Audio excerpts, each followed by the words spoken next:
하나님 말씀 같이 보겠습니다. 디모데전서 2장 8절 말씀. 디모데전서 2장 8절 같이 합독하겠습니다. 그러므로 각 처회에서 남자들이 분노와 다툼이 없이 거룩한 손을 들어 기도하기를 원하노라. 아멘. 신실한 그리스도인들과 함께 얘기를 나누다 보면 하나님의 살아계심이 너무나 분명하게 보여져요. 그분들과 이야기하고 나면 이 하나님의 생생하게 살아계시고 역사하시는 것들이 너무나 분명하게 보여서 마치 옆에 계시는 것 같은 그런 느낌을 받아요.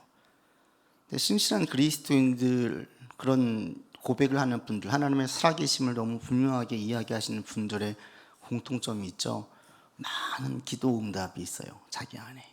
자기 삶에서 하나님의 역사하심과 또 인도해 주심, 간섭해 주심, 안 되는 문제가 되게 해주시고 어려웠던 가운데에서 이겨내게 해주시고, 이런 생생한 그 기도의 응답들이 너무나 많은 거예요. 이 기도의 응답이 많다 보니까, 개인적인 기도의 응답이 많다 보니까 하나님의 살아계심을 확신하게 되고, 그분들과 이야기하다 보면 하나님께서 역사하시는 것들을 너무 분명하게 보게 됩니다. 이 기도 응답이 있는 이런 분들의 공통점이 있어요. 첫 번째, 이분들은 매일 기도하세요. 매일. 하루도 쉬지 않고. 그리고 이분들은 절대 포기하지 않아요. 그리고 이분들 가운데는 간절함이 있어요. 지금도 새벽 예배 나오신 분 중에 한 분은 계속 울어요. 매일 울어요. 매일 우세요. 매일. 그 마음 가운데 그 간절함이 있어요. 그래서 기도를 할 때 응답되어지는 기도들 가운데 보면 이런 역사들, 간절함이 있고 끈질기게 기도하고 절대 포기하지 않고 하나님께서 내 기도를 들으신다는 그 믿음, 흔들림이 없는 믿음이 있습니다. 제가 이 응답 이야기를 하면 종종 인용하는 분이 있습니다. 왜냐하면 이분만큼 좋은 그 기도 응답의 샘플이 없어서 종종 이분을 얘기해요. 그분이 바로 그 예수원의 대천덕 신부님입니다.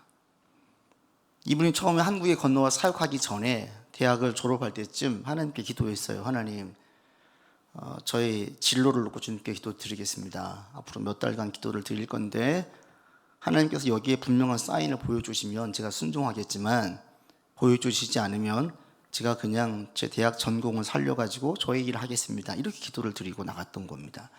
이분의 아버지, 이분의 할아버지가 전부 선교사님이셨어요. 그리고 R.A. 토레이라고 이분의 아버지가 성령론조에서 상당히 알려져 있는 신학자였습니다.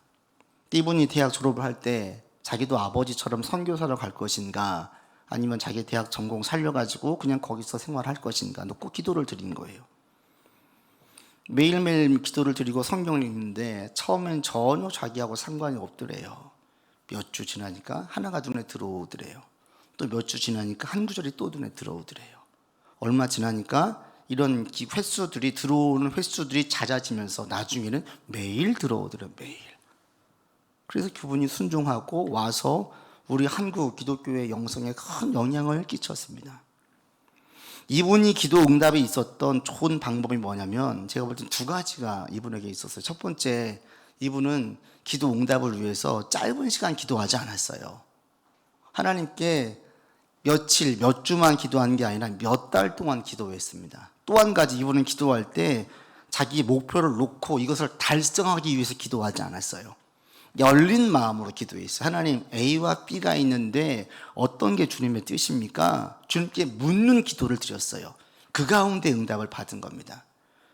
보편적으로 기도 응답이 안 된 분들은 어떻게 기도해요? 짧게 기도해요.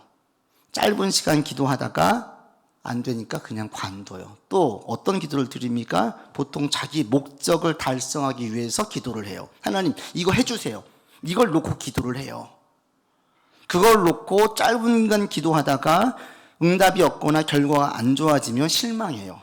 포기해요. 그리고 더 나아가서 하나님을 불신해요. 나중에는 있는지 없는지 모르겠어. 이렇게까지 가요. 전 여러분 가운데에 기도 응답이 많아지기를 바랍니다. 기도 응답이 없으면 하나님의 살아계심을 내가 확신할 수가 없어요. 여러분 확신할 수 있습니까? 배운 것과 삶에서 체험하는 것과는 완전히 별개입니다. 배운 것은 좋다고 동의할 수 있을지 모르겠지만 내 삶에 실제로 체험하기 전까지는 얼마나 좋은지를 몰라요. 이해하는 것과 몸으로 경험하는 것은 완전히 별개의 신앙이에요. 내 가운데에 기도의 응답이 있을 때 이게 실질적으로 체험되어지는 거죠. 이때의 고백되는 믿음과 배워서 마음으로 받아들여서 드리는 고백과는 이 무게감이 너무나 큰 차이가 있습니다. 여러분 가운데 많은 기도 응답이 있기를 바랍니다. 그러기 위해서는 끈질기게 기도하세요. 간절히 기도하세요. 의심하지 않고 기도하세요. 내가 답을 주고 기도하지 말고 열린 가운데 기도해 보세요. 주님께서 말씀해 주십니다. 지금 여러분 가운데 불의한 것, 악한 것, 욕심이 가득한 것이 아니라면 의심하지 말고 포기하지 말고 계속 기도하십시오. 그럼 그 가운데에 주님께서 반드시 역사하시는 복이 될 것입니다. 이런 기도 응답이 여러분 가운데 많아지기를 바랍니다. 기도 응답이 많은 분들은 주님을 찬양할 때, 기도를 드릴 때, 말씀을 들을 때, 자기 삶의 말씀을 적용을 시킬 때에 너무나 분명하고 구체적이고 실제적으로 하게 되어져 있습니다. 이런 일들이 여러분 가운데 있어서 신앙이 점점 깊어지고 나의 하나님에 대한 믿음의 고백이 점점 깊어질 수 있기를 바랍니다. 기도 응답에 대해서 우리가 얘기할 때 보통 이렇게 얘기를 해요. 간절한 것, 끈질기게 의심하지 않는 믿음의 기도가 응답되어집니다. 그런데 오늘 본문에 보면 기도가 응답되는 데에 중요한 요소가 하나 더 있음을 사도 바울이 말하고 있습니다.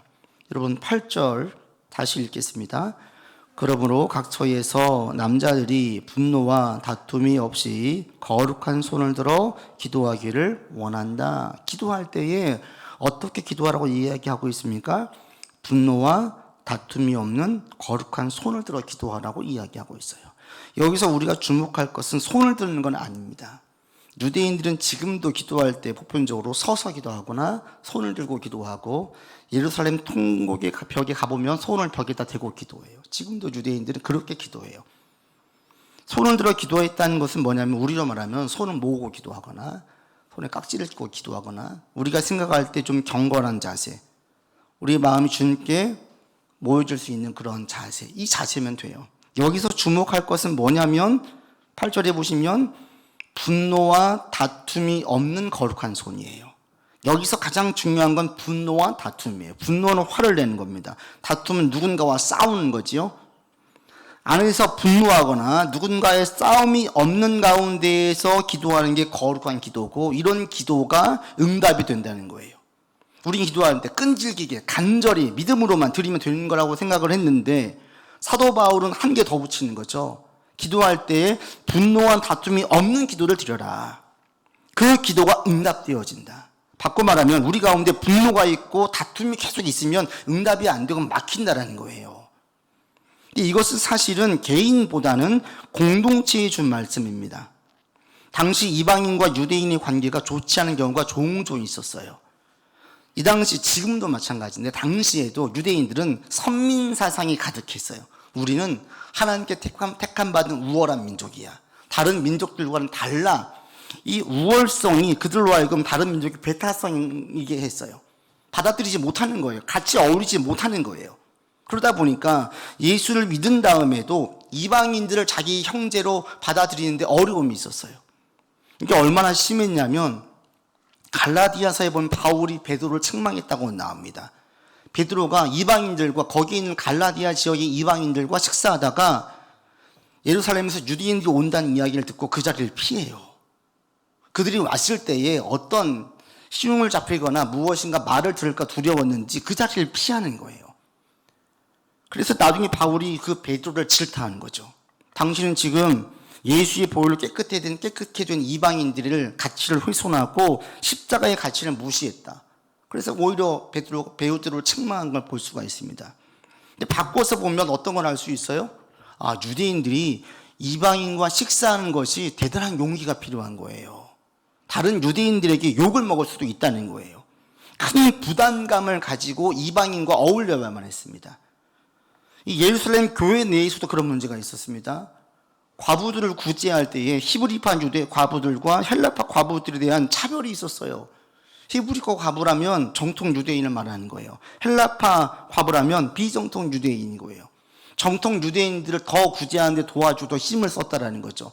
거기에서도 차별이 있었어요. 그러니까 이런 일들이 당시 유대인들 가운데서는 비일비재했는데 이 지금 바울이 이야기했던 이 가운데도 똑같았어요. 유대인과 비유대인들 가운데에 이런 일들이 똑같이 있는 거예요. 그래서 바울이 이야기할 때 다툼과 분노는 유대인과 비유대인 간의 갈등, 다툼이 없기를 바라는 것이었고, 유대인들이 비유대인들을 차별하는 가운데 거기에는 하나님의 기도의 응답이 없으니 차별하지 말고 다 품으십시오, 하나가 되십시오, 이 이야기였습니다. 오늘날 이걸 그대로 적용시키면 똑같습니다. 믿는 자들이 모였는데 기도 응답이 잘 되는 공동체가 있고요, 기도 응답이 안 되는 공동체가 있다는 거예요. 기도 응답을 똑같이 예배드리고 주여 주여 부를 수 있는데 기도 응답이 많이 되는 교회가 있고 하나님의 역사가 전혀 나타나지 않는 교회가 있다는 겁니다. 어떤 교회겠어요? 교회 내 막 다툼과 분열이 끊임없는 교회들. 전 그런 경험을 안 했고 또 계속 안 하고 살고 싶은데 그런 경험을 한 분들이 종종 있어요. 막 교회 내에 분쟁이 생기고 다툼이 생겨가지고 한쪽에서 예배드리고 있는데 한쪽에서 막 꽹가리치고 난리치면서 예배를 회복하는 거예요. 이런 교회에선 똑같이 주여라고 부르짖어도 응답이 있을 수 없습니다. 먼저 주님께서 그런 갈등과 분쟁의 원인을 놓고 해소하려고 한 다음에 그때 기도할 때 문제가 기도 응답이 있다는 거죠. 사회적인 갈등 요소가 지금 우리 가운데 너무나 많이 있죠. 지역적으로 여전히 갈등이 심합니다. 학연 여전합니다. 이제 직업 가지고도 그래요. 요즘에는 본청, 하청 나눠져 가지고 역시 여기서도 차별이 있습니다. 세대별로 차별이 심합니다. 이주 노동자들이 들어와서 그들 간에 대한 차별도 있습니다. 사회적으로는 이런 차별과 갈등이 있을 수 있습니다. 그런데 교회 안에서는 이런 갈등이 있어지면 안 되는 거예요. 전라도 교회, 경상도 교회, 충청도 교회, 우리는 서울 교회 나누어지면 안 되는 거예요. 우리 교회에는 어떤 대학생들 출신들이 많다, 우리 교회는 어떤 직업군이 많다, 뭐 자연스럽게 그런 분이 모여드는 건 괜찮은데 이것을 조정하고 여기에 특기를 주고 여기에 우월감을 느끼게 만든다면 그런 가운데 드려지는 기도는 응답이 없다는 거예요. 응답이 잘 안 된다는 겁니다. 우리 교회 가운데 여러분 모여서 기도할 때 기도 응답이 많아지는 교회가 되기를 바랍니다. 그러려면 우리는 다 열린 마음을 가지고 있어야 돼요. 지역색 전혀 따지지 않고 그분이 어떤 직업을 가졌는지 어떤 백그라운드가 있는지 전혀 문제가 되지 않는 거예요. 그냥 교회 안에서는 같은 형제가 되고 자매가 되는 거예요. 그러할 때에 이런 분위기가 우리 교회 가운데 가득할 때에 그때 기도 응답이 있어요. 한국교회 전체를 볼 때도 마찬가지입니다. 지난달에 싸이 콘서트가 있었어요. 근데 철거하던 중에 20대 청년이 사망했다는 얘기를 기사를 제가 보고 안타까워서 좀 자세히 들어가 봤어요. 그랬더니 20대 청년이 알고 보니까 외국인 노동자였고 그 청년이 몽골에서 왔어요.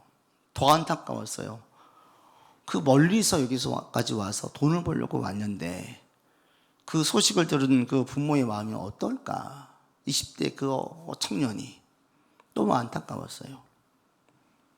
근데 얼마 지나지 않아서 소속사에서 싸이 소속사에서 이렇게 얘기를 발표를 했습니다. 고인의 마지막을 최선을 다해서 돌보고 다시는 이런 일이 발생하지 않도록 하겠습니다. 이제 실질적으로 어떤 노력을 기울이고 어떤 도움을 줄지는 두고 봐야 되겠지만 분명한 사실은 외국인 노동자라고 해서 특별히 차별을 두지 않고 우리 국민과 같은 한 사람처럼 복원하게 만드는 이러한 자세가 되게 좋게 보였어요. 이런 게 교회 안에 가득해야 돼요. 세상에선 차별이 있을지 모를 텐데 교회에선 괜찮습니다. 다 괜찮습니다. 다 괜찮은 거예요. 복음, 이 본질과 관련이 없는 문제라면 우리는 매우 유연하게 품을 수 있어야 돼요. 여러분 가운데 이런 일들이 있기를 바라고 우리 교회가 자연스럽게 이런 곳이 되기를 바랍니다. 우리 교회는 세대 안 따집니다. 지역 안 따집니다. 학연 안 따집니다. 어떤 직업에 있는지 전혀 안 따집니다. 그렇게 돼야만 합니다. 그러할 때 우리 교회에서 모여 기도할 때 이 기도에 역사가 있어요. 이것은 개인에게도 그대로 적용되어집니다. 여러분 개인 가운데에 내가 열심히만 기도하면, 간절히 기도하면, 믿고 기도만 드리면 응답되겠지. 예, 응답됩니다. 그러나 또 한 가지 정말 중요한 게 있습니다. 주님께서도 말씀하셨죠. 기도하다가 누군가의 소통 문제가 있으면 해결하고 오라는 거예요. 기도 응답을 우리는 개인 하나님과 나와 1대1로만 보는데 하나님은 1대1로 보지 아니하시고 관계 속에서 보셨어요. 공동체에서 보신 거예요. 여러분이 주변 사람들과 늘 다투고 내 안에 누군가 미워하는 사람, 미움과 증오와 원수 맺는 사람이 늘 있다면 그 기도가 잘 응답이 안 돼요. 막혀요. 그런 경우에 주님께서 먼저 뭐라고 말씀하시냐면 원수 맺는 거 끊으라고 해요. 너의 분노를 이게 가라지 않고 사라지게 만들라고 이야기하십니다. 이 시간 여러분 가운데 누군가를 향한 분노와 원수 맺는 게 있다면 주님께 맡길 수 있기를 바랍니다. 도저히 용서가 안 되십니까? 반드시 벌을 받아야 될 악한 자입니까? 주님께 기도하세요. 주님, 저 사람 벌해 주십시오. 여러분은 또 오세요. 내가 벌하려고 하지 마시고. 저 사람 용서해야 될 거 알겠는데 용서가 안 됩니까? 주님께 그대로 고백하세요. 하나님, 용서해야 되겠는데 용서가 안 됩니다. 제게 용서할 마음을 주십시오. 주님께 기도하세요. 정말 주님께서 그런 마음을 주세요. 그리고 또한 우리가 기억할 것은 우리 또한 누군가에게 큰 아픔과 고통을 주었던 존재였음을 깨달으시기 바랍니다. 그러면 조금 더 용서가 돼요. 나도 똑같은 자 아니었습니까? 어쩌면 나는 사실 더한 자였잖아요. 그러면 우리는 누군가에 대해서 조금 더 너그러운 마음을 가질 수 있게 됩니다. 왜 그래야 돼요? 그를 위해서가 아니라 여러분 자신을 위해서 그렇게 하라는 거예요. 그래야 기도의 응답이 되어지고 하나님께서 그 기도를 귀 기울여 들으시기 때문입니다. 그리스도 안에서 여러분의 분노와 다툼이 사라지고 용서와 용납과 그 복수를 함께 맡기는 그런 마음이 더욱더 커지는 여러분들 되기를 바랍니다. 혹시 내 안에 어떤 그런 갈등이 있어요? 다툼이 있어요? 분노가 있어요? 자꾸 내려놓으세요. 하나님께 맡기세요. 그리고 할 수 있으면 모든 사람과 좋은 관계를 맺으려고 하시고 모든 사람을 품을 수 있는 마음을 달라고 기도하세요. 그럴 때에 드린 기도가 더 많은 응답이 되어져요. 여러분 가운데에 기도 응답이 많아지는 여러분 삶이기를 바랍니다. 또 우리가 되기를 바라고 우리 교회가 되기를 바랍니다. 8절에서 우리가 또 한 가지 주목할 게 있습니다. 분노와 다툼이 없이 거룩한 손을 들라고 이야기할 때 그 대상이 누구예요? 바울이 누구라고 말하고 있습니까? 남자로 얘기하고 있어요. 남자로. 여자들로 얘기하지 않고 보통 우리 교회에서 누가 기도를 더 많이 합니까? 여성분들이 더 기도를 많이 해요. 교회 행사를 준비할 때에도 남자분들은 행사에 직접적으로 관련되는 것들을 준비하고 힘쓰는 거 다 하고 여자분들은 기도해요. 기도 모임 하면 여성분들이 더 많이 오지 남성분이 더 많이 오지 않아요. 그런데 본문에서는 바울이 콕 집어서 누굴 얘기하고 있어요? 남자들을 얘기하고 있어요. 기도하십시오. 그런데 누구 보고 기도하라고 이야기하냐면 남자에게 기도하라고 이야기해요. 그럼 지금 남자가 기도해야 됩니까? 단순히 그 의미가 아니에요. 바울 당시의 남성 위주는 더 심했죠. 지금보다. 모든 게 남성 위주의 활동이었습니다. 외적으로 사회적으로 남성이 활동을 했지 여자가 활동하지 않았어요. 힘을 쓰는 건, 힘을 발휘하는 건 전부 다 남자였어요. 그런데 그런 힘을 쓰는 남자들에게 기도하라고 얘기해요. 왜요? 기도는 활동, 사역 못지않게 실질적으로 힘이 되어지기 때문에 그렇습니다. 보통 기도할 때 잘못된 생각이 이런 거죠. 기도는 활동하기 어려운 사람, 능력이 안 되는 사람. 가끔 저에게도 그런 분이 있어요. 아유, 목사님, 전 돈도 없고 힘도 없고 그냥 기도는 할게요. 저는 기도로 할게요. 이런 분들이 있어요. 근데 그분들이 직접 도움을 주지 못하니까 그렇게 하신 말씀이지만 그럴 때마다 기도나 한다니요. 제가 꼭 그래요. 기도가 실질적으로 너무나 큰 도움이 됩니다. 이게 빈말이 아니에요.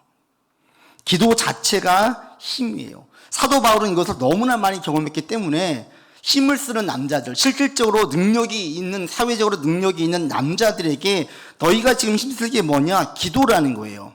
가서 능력을 발휘하고 힘을 쓰는 것만 하지 말고 제일 첫 번째 기도하라는 거예요. 여러분, 기도 자체가 능력임을 아십니까? 몸으로 쓰는 것, 내게 있는 능력을 발휘하는 것만 능력이 아니에요. 기도 자체가 실질적으로 능력이 되어집니다. 기도 자체가 실질적으로 움직이게 만드는 힘이 있어요. 많은 분들은 그렇게 생각하지 않아요. 기도가 능력이 된다는 것은 예수님께서 겟세마네 동산에서 기도하실 때 이것을 그대로 보여주십니다. 십자가 지시기 전 예수님은 육신을 입으셨기 때문에 십자가의 고통이 두려웠어요. 너무나 공유에 차 있는 예수님을 볼 수가 있습니다. 똑같은 기도를 3번을 반복하시고요. 멀리 떨어져 있는 제자들이 들을 정도로 기도하셨어요. 그런데 기도를 3번 마치고 난 이후에 자고 있는 제자를 깨웁니다. 이제 가자, 됐다 그래요. 그리고 십자가 고통을 다 지십니다. 십자가의 고통을 질 수 있는 능력을 어디서 받았습니까? 이미 기도에서 받아서 끝난 거예요. 3번의 기도를 드리면서 예수님께서 십자가를 질 수 있는 마음, 능력을 부여받아서 그 십자가를 질 수 있었어요. 그 당시에 얼마나 힘을 써서 기도했으면 땀방울이 빗방울처럼 뚝뚝 떨어졌대요. 기도가 힘든 노동이었어요. 그냥 편안하게 할 수 있는 게 아니라 막 용을 쓰는 자리였어요. 기도 자체가 힘든 노동이었어요. 그리고 그게 실질적으로 역사가 되어서 하나님의 역사가 드러나게 되었습니다. 여러분, 바쁠 때일수록 더 기도할 수 있기를 바랍니다. 그런 책이 있죠. 바쁘니까 더 기도합니다. 바쁠 때 더 기도해야 돼요. 그런데 바쁠 때 더 기도가 됩니까? 저도 보니까 바쁠 때 기도가 안 돼요. 교회 일 할 때도 마찬가지였어요. 수련회 준비하고 또 행사를 준비할 때 보니까 이것저것 신경 쓸 게 많다 보니까 나중에 기도 시간을 빼먹는 거예요. 그래서 아예 나중에는 행사를 준비할 때 거기다 프로그램 중에 하나로 기도 시간을 넣었어요. 그렇게 안 하면 기도 시간이 자꾸 후순위로 밀려나는 거예요. 기도 시간을 넣어서 수련회를 준비할 때도 항상 기도 시간을 넣어서 미리 준비했어요. 기도로 준비했어요. 여러분 가운데 바쁠 때일수록 기도 시간을 더 떼어놓을 수 있기를 바랍니다. 기도가 여러분 삶의 습관이 될 수 있기를 바랍니다. 제가 보니까 새벽이 제일 좋아요. 바쁘면 기도가 안 돼요. 여러분 뭔가 준비하고 계세요? 그러면 그것을 준비할 때 기도로 먼저 준비하세요. 몸을 쓰기 전에 기도로 준비하시고 그 다음에 몸으로 준비할 수 있는 여러분들 되기를 바랍니다. 행동으로 옮기기 전에 기도로 먼저 행동하십시오. 그때 역사가 있어요. 그래서 기도가 이런 분들을 보면 기도가 습관이 되어져 있습니다. 늘 새벽 예배 드린다든지 오전에 따로 시간을 내어 기도한다든지 저녁에 기도한다든지 기도가 매일 있어요. 여러분 가운데 기도가 습관되기를 바랍니다. 매일 기도하십니까? 꼭 제발 매일 기도하시기 바라고요. 시간을 떼어서 기도하시기 바랍니다.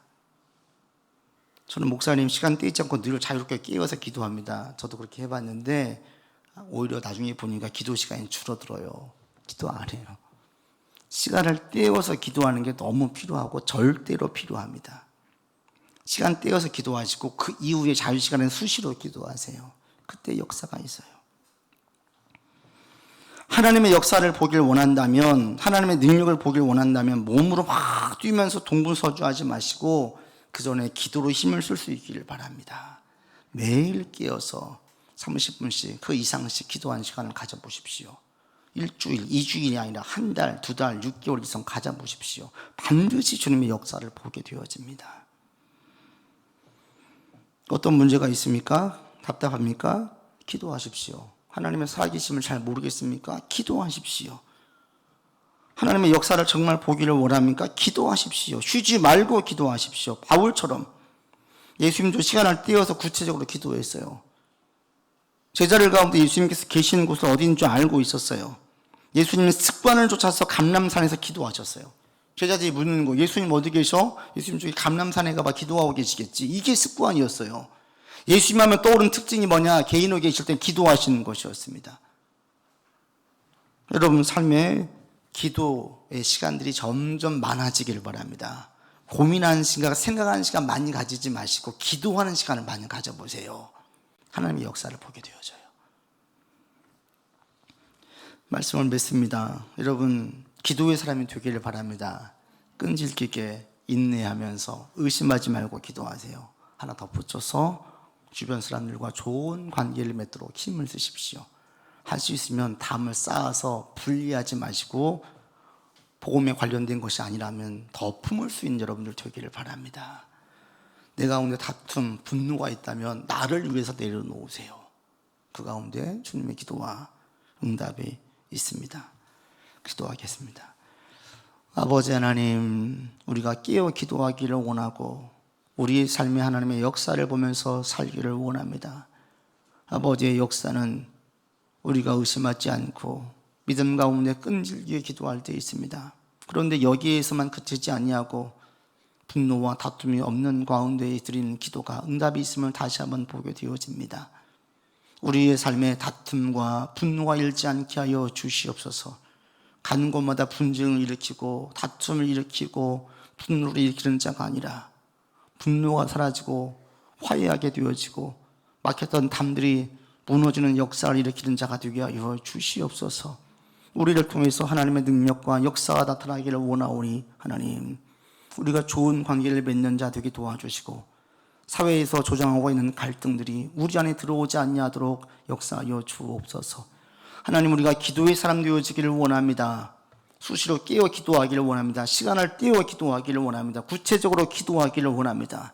기도하는데 응답해 주시는 하나님, 지금 마음의 결단을 내리고 다시 기도에 힘쓰기를 원하는 지체들 가운데 함께하여 주셔서 기도할 때 성령의 감동 감아주시고 능력을 더하여 주셔서 주님과의 깊은 교제 속으로 들어가 아버지의 역사가 기도 속에서 이루어지는 것들을 보게 하여 주옵소서. 우리의 삶에 문제들이 있습니다. 혼자 전전긍긍하는 연약한 자 되지 않게 하여 주시고 그 문제를 십자가 앞으로 가져오기를 원합니다. 다 가지고 나와 주님께 간구하여 그 가운데 역사를 보게 하여 주옵소서. 우리 구주 예수 그리스도의 이름으로 기도드립니다. 아멘.